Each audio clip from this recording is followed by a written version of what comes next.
Hey there. Yeah. Ever feel like you're kind of spinning your wheels, Like wanting to make big changes, but just struggling to get started? Oh, yeah. I know that feeling. Well, today we're diving deep into James Clear's Atomic Habits. Ah, good one. It's a book that basically argues that you don't need this like massive overhaul, Right, just right. tiny tweaks, but applied consistently. We're talking like 1% improvements, but uh, over time, those can lead to, well, some seriously impressive results. It's a bit like, how's that saying go? Rome wasn't built in a day. Totally. Here it kind of takes that idea and applies it to, well, habit formation. Yeah. He shows us how those small, almost unnoticeable actions, Oh, yeah. the ones we take every single day, those can ultimately shape who we become. Okay, I'm intrigued. But honestly, 1% in day? I mean, that doesn't sound like much. Can you, give me an example of how this actually works? Okay. Think of it like, say, an athlete training for the Olympics. Okay. They don't just wake up one day and boom, win a gold medal, right? Yeah. It's years of consistent practice, constantly refining their technique, getting just a little bit better each day. Those tiny gains, well, they compound over time, leading to, well, that incredible moment of Oh, victory. I see, I see. So it's not about making some drastic change overnight. It's more like the long game, right? Exactly. Play the long game. But how do we even start making those tiny changes? Like, where do habits even come from? That's where Clear's habit loop comes in. He breaks the whole process down into 4 stages. Cue, craving, response, and reward. Okay, I've heard of this. The cue is what triggers the habit, right? It could be, say, a time of day or maybe a location or even, an emotion. This cue then creates a craving for a specific reward. The response is the actual habit you perform.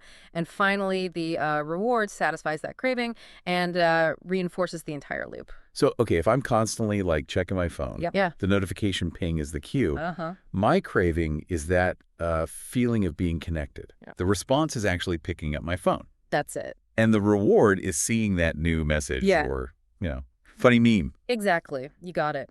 And what's really cool is that by understanding this loop, you can start to manipulate it to your advantage. Like, say you want to build a good habit. Well, make the cue obvious, the craving attractive, the response easy, and the reward, well, satisfying. Wait, is that leading into his 4 laws of behavior change? I've heard about those. You got it. That's them. Fill me in. How do those actually work? They're essentially a practical guide to putting that habit loop to work for you. The first law is make it obvious. So instead of relying on willpower, you actually design your environment to make the desired habit stand out. So if I'm trying to drink more water, leaving a big water bottle on my desk where I can't miss it, Yeah, good one. that would be a good start. Precisely. Or let's say you want to read more, right? Well, place your book on your pillow every morning so it's like the first thing you see when you wake up. Ah, that's smart. I like that. Clear also talks about something called habit stacking. Okay, yeah. You're essentially attaching a new habit to, an existing one. So it's like, after I pour my morning coffee, I'll meditate for 5 minutes. Exactly. It kind of becomes almost automatic, right? It does. It does. It becomes Makes so much sense. You're essentially piggybacking on an existing routine to make the new habit easier to adopt. What's the second law? Second law is make it attractive. Our brains, they're kind of wired to seek pleasure and avoid pain. Oh, that's for sure. So we need to make those good habits, truly appealing. But how do you make something like, say, exercise more attractive? Yeah. I know it's good for me, but sometimes it's just not that fun. Well, that's where little creativity comes in. Mm. Maybe you pair your workout with your favorite podcast, or maybe find a buddy to make it, more social. The key is to link the habit to something you genuinely, truly enjoy. Okay, that's starting to sound more doable. What about the third law? Third law is all about reducing friction. It's make it easy. Clear argues that even small amounts of effort can deter us from following through. Oh, I relate to that. Sometimes I get overwhelmed just thinking about all the steps involved in doing something, even if it's something I want to do. Exactly. So you want to make those initial steps as effortless as possible. Lay out your workout clothes the night before, or pre-chop your veggies for healthy snacks, Wow. or just commit to just 1 minute of meditation if that feels less daunting than a full session. I like that. Start small and build from there. Yeah. So what's the final law that brings all this together? Final law is make it satisfying. This one's about, well, it's about closing the habit loop with a feeling of reward, something that makes you want to repeat that behavior. So, if I'm trying to eat healthier, could that be something as simple as allowing myself a small treat, after a week of making good choices? Exactly. Or maybe using a habit tracker app to, visually see your progress, giving you a sense of accomplishment. The key is to find what feels truly rewarding to you, and use that to reinforce that positive behavior. This whole framework is incredibly insightful. But what about when it comes to breaking, bad habits? Are these laws still applicable? Absolutely. They are, but, well, with a twist. Instead of making the habit obvious, attractive, easy, and satisfying, you do the opposite. You make it invisible, unattractive, difficult, and unsatisfying. It's like, it's like flipping those 4 laws on their head to create, a system for dismantling those unwanted behaviors. Okay, that makes sense. But honestly, breaking bad habits, I mean, I always feel so much harder than like building good ones. Is that just me? Not at all. It's because those bad habits, well, they often have a stronger pull on us, right? Yeah. They've been wired into our brains over time, often linked to, immediate gratification or maybe a way of coping with stress. So how do we like actually put these inverted laws into action? Can you give me some real world examples? Absolutely. Let's say your bad habit is, well, mindlessly scrolling through social media. Oh yeah, that's a big one. To make it invisible, you could, delete those apps from your phone, or log out, so you have to go through, all those extra steps to log back in each time. I've tried that. It does help, but the temptation is, still there sometimes. Right, right. So you might also need to make it unattractive. Okay. Yeah. Try turning your phone to grayscale so those colorful, attention-grabbing apps become, well, less appealing. Oh, that's interesting. Or make it difficult by, say, placing your phone in a drawer when you're working, or setting app time limits. Well, those are some clever tactics. Yeah. And what about make it unsatisfying? How does that work in this scenario?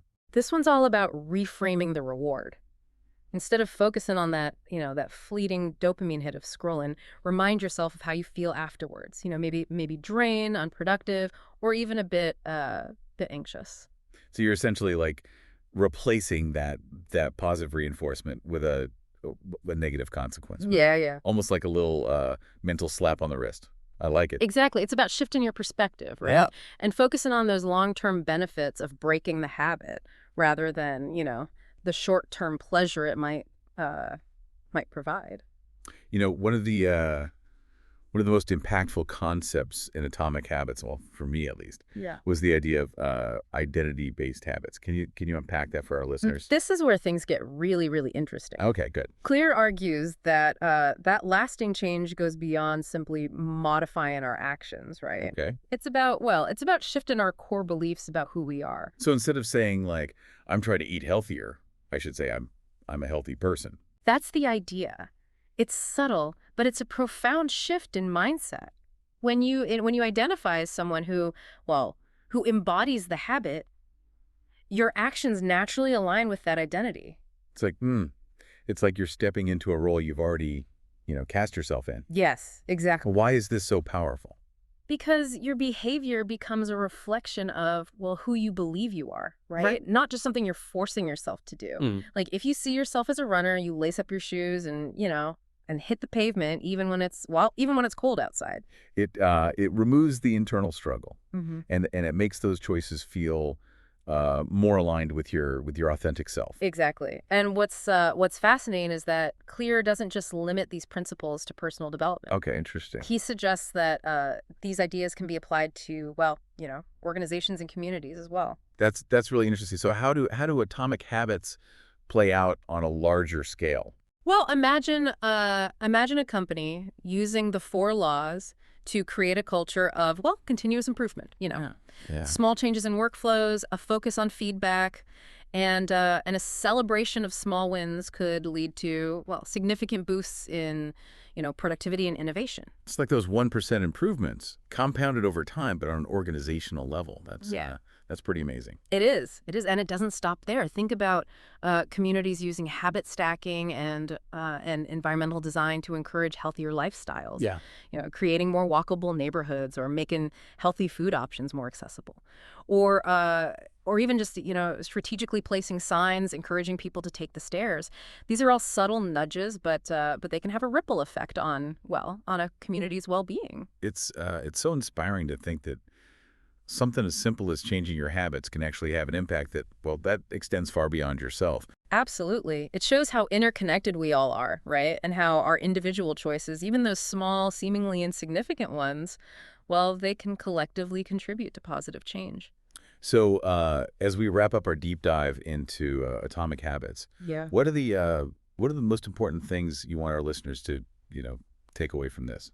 Well, first and foremost, remember that that lasting change doesn't require some Herculean effort. Right. Yeah. It's about embracing the power of, well, those tiny gains compounded over time. Those 1% improvements consistently applied can truly transform your life. It's like the tortoise and the hare, right? Mhm. Slow and steady wins the race. Exactly. And as you embark on your own atomic habit journey, keep in mind the importance of, well, self-awareness. Yeah. Pay attention to your current habits, Mhm. understand those cues that trigger them, and identify those areas you want to improve. It's about taking an honest look at your habit ecosystem, as we were saying earlier. Figure out what's working, what's not, and why. And don't forget the power of, those identity-based habits. Aligning your actions with your desired identity. Well, that can make those choices feel more natural and effortless. And, that leads to more sustainable change. This has been such an insightful conversation. But before we sign off, I have one final thought-provoking question for our listeners. If you could make just 1% improvement every single day for like the next year, where could you be? What would be different in your life? It's a pretty powerful question to consider, isn't it? It really is. It really is. It highlights the potential that lies within those seemingly insignificant daily actions. The Yeah. possibilities are, well, they're vast when you start thinking about that cumulative effect of, Yeah. consistent incremental progress. We often, I think, get caught up in the idea that we need like some grand sweeping change to see real results, right? Yeah. But this reminds us that true transformation often happens gradually. Yeah. One small step at a time. Exactly. And while those small steps might not feel groundbreaking in the moment, they lay the foundation for something much bigger down the road. It's about trusting the process and believing that those, seemingly insignificant actions can, well, over time lead to, remarkable outcomes. So for our listeners who are, ready to start their own atomic habit journey, Mhm. what would you recommend as like a first step? I'd encourage them to pick, well, just one small habit they want to, build or break. Don't try to change everything at once, right? Right. Focus on making that one small change consistently and celebrate those wins along the way. Small changes, big impact. And as you start experimenting with these ideas, remember that building good habits and breaking bad ones, well, it takes time. Right? It does. Be patient with yourself, and don't get discouraged by setbacks. That's such an important point. There will inevitably be times when you stumble. The key is to view those stumbles, well, not as failures, but as opportunities to learn and adjust your approach. It's all part of the process, right? It is. It is. And remember, you don't have to do this alone. Find an accountability partner, join a community, or even just share your goals with someone who supports you. Having that support system, well, that can make a huge difference, especially, when those inevitable challenges arise. It's a reminder that we're all in this together, right? Striving to become the best versions of ourselves, one small habit at a time. This deep dive into atomic habits has been, well, truly eye-opening. It's a reminder that we all have the power to shape our lives one small action at a time. So go out there, embrace those tiny changes, and start building the life you want, one atom at a time.